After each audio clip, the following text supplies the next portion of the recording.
Yo, what's good, everybody? It's the Project Man. I'm back on another video. This is a different style video because considering we do not have a lot to vlog for the past couple days. I know I ain't been posting because I ain't had nothing to really vlog per se in the past couple days. So I said, boom, man, we gonna do something different here. But for all my wrestling fans, this video is gonna be more geared towards y'all and the people who don't really know. You just get a little quick little lesson in. This video is probably not gonna be but 3 to 4 minutes. Nothing crazy. But I just thought about it, and as a YouTuber, that's the best part about your job. When I get to do this as a job, the best part about your job is like when you can think of things that you just wanted to talk about. You can turn on the camera and there's your job right there. You can think of things you wanted to discuss and or talk about, and boom, you can just all you gotta do is turn on the camera and then boom, we're here. But anyway, I thought about it after I watched AEW tonight, and I thought like, man, like it really went to show me that like storytelling and character work is much more you know of a priority, or it needs to be a priority than what you can do in the ring. Because here's the thing, both are important, but you can't I'm gonna be honest, like you can't really say that they're equally important, because everyone knows that the character work and storylines are gonna draw more than a good match. That's the thing though, like it's not saying the matches aren't important, that you shouldn't get good in the ring, but it's saying that it's just you're stating a fact. Like you look at the four big megastars of pro wrestling, right? It was Hulk Hogan, Stone Cold, The Rock, and John Cena. All of those guys were mega drawing money superstars and megastars from their personality. Cena and Hogan had a similarity, right? They both had the kind of promos that were geared more to connect with the kids and to be looked upon as the strong superheroes. And then Hulk Hogan drew in a different way when he was a bad guy, right? With NWO, that sold like crazy still to this day. People make NWO merch in their own sort of like their initials, but it's got the same design, so that still sells to this day.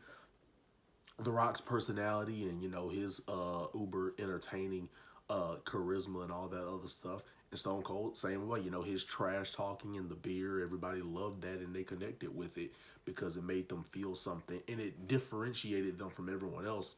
And their characters, got a lot more over, because it was, people felt it was genuine, that it was easy to connect with. And it's just one of those things where, again, the in-ring work is very important. You definitely want to be good at that, because the last thing you want to do is draw such a big money match and then have a terrible match. So that's the thing. The match is important as well, but if you can't say that they're equally important, because one has to outdraw the other, because one of them clearly would draw more money than the other. Like what's the point of having a good match if no one knows about it, right? Like that's why I say, that's what a storyteller is going to be more important. Because if everyone knows you, all right, everybody knows so and so is fighting so and they built it up to where you want to see it because you've seen all the highlights and you're like, oh, okay, I'm interested in this. I like the heat. I want to see this fight. That's gonna generate more money than, okay, these two guys are fighting and then there's no build. It's like, well, how would you create a new fan, right? Because if they already know what pro wrestling is, then they could just easily go, I don't like it. I don't like pro wrestling. I don't like how it looks. But then if they sell you on the fight and the characters, they go, okay, I know it ain't necessarily my cup of tea, but they've got me. Like they've hooked me onto this story. So I'm fine with seeing it now, because now there's something hooking me into it that's far beyond them just doing moves. Like now there's a reason behind them.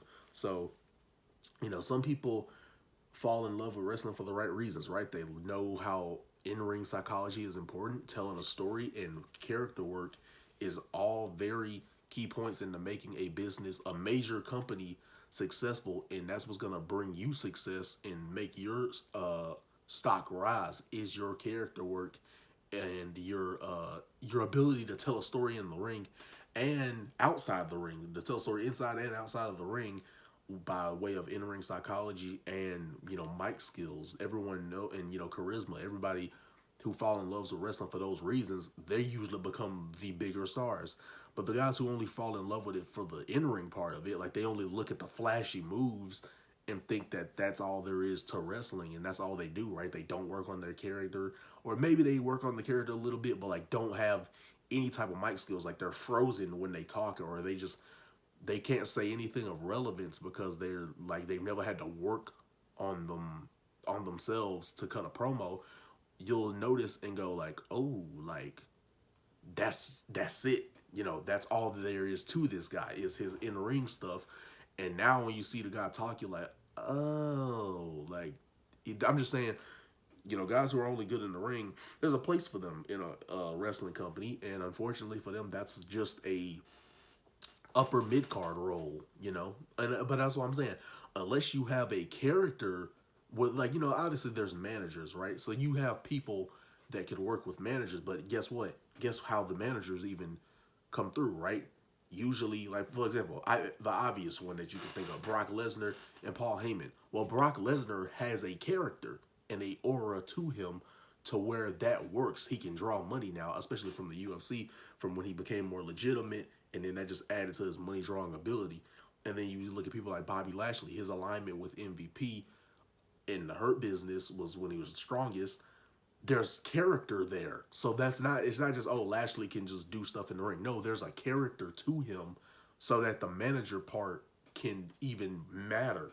You still have to have some sort of character arc for a manager to even work. That's the thing. Even when you want a manager, you still have to have character. We've seen it with Omos. Omos still does not have a character that people care about, to the point where even though he has a manager speaking for him, no one cares. Because again, you don't have the character arc down to where people would want to see you, people would want to see you and then have someone else talk for you, hyping you up, gassing you up and all that type of stuff. And you either say nothing or you only say a few words and then you out of there. They don't have that with Omos and MVP, but they do with Bobby Lashley and MVP. But, yeah, all I really came to the video to talk about is for the people who don't know much about wrestling and the people who do know about wrestling, that's what's going to draw you the money, man. So,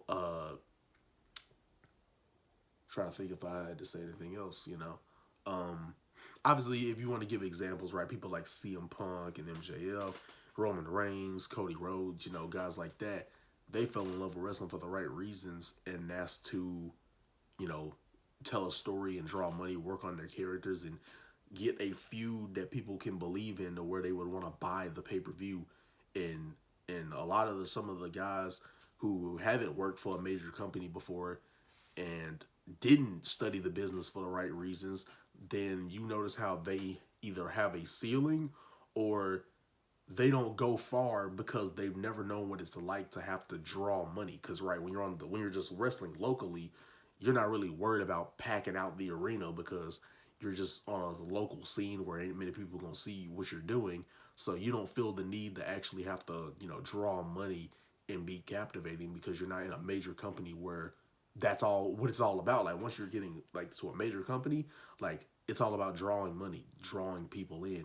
That's what it's about. So once the motive changes, like I said, depending on how you got into wrestling, that can really hurt your credibility that you may have had somewhere else. But that's all I had to say. What do you guys, man? What do you guys think down below in the comments? We can have a little conversation if you guys would like to do that. But I love and appreciate you if you stick around this long for the video. The Prodigy is here. The Prodigy is here to stay. And we only going up from here, ladies and gentlemen. The Prodigy is out. Peace.